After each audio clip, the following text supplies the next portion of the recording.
കോഴിക്കോട് യുവാവ് കുഴഞ്ഞു വീണ് മരിച്ചു.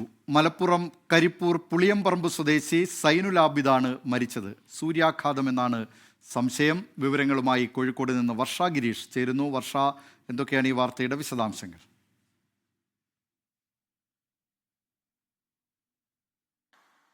ദിലീപ്, രാവിലെയാണ് യുവാവ് കുഴഞ്ഞു വീണത്. കരിപ്പൂർ പുളിയമ്പറമ്പ് സ്വദേശി സൈനുൽ ആബിദാണ് കുഴഞ്ഞു വീണ് മരിച്ചത്. 38 വയസ്സായിരുന്നു ഇദ്ദേഹത്തിന് ഉണ്ടായിരുന്നത്.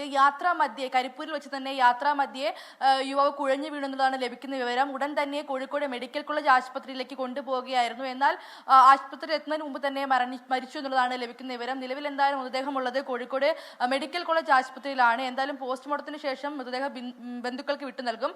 ഈ സൂര്യാതപം ഏറ്റതാണ് എന്നുള്ളതാണ് നിലവിലെ പ്രാഥമിക നിഗമനം. കാരണം വലിയ രീതിയിലുള്ള ചൂട് അനുഭവപ്പെടുന്ന പ്രദേശമാണ്. അതുകൊണ്ട് തന്നെ സൂര്യാതപമേറ്റാണ് മരണമെന്നുള്ളതാണ് ലഭിക്കുന്ന വിവരം. പക്ഷേ ഈ പോസ്റ്റ്മോർട്ടം റിപ്പോർട്ട് വരേണ്ടതുണ്ട്. അതിൽ നിന്ന് മാത്രമേ ഈ കാര്യം ഉറപ്പിക്കാൻ കഴിയൂ.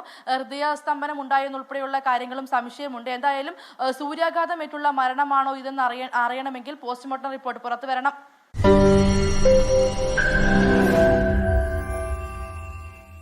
ലോകത്തെവിടെയായാലും ഏത് സമയത്തും 24 വാർത്തകളും ഓഗ്മെന്റഡ് റിയാലിറ്റി പാക്കേജുകളും എക്സ്പ്ലെയിനറുകളും വിശദമായി കാണാൻ ഞങ്ങളുടെ യൂട്യൂബ് ചാനൽ നിങ്ങൾക്ക് സബ്സ്ക്രൈബ് ചെയ്യാം.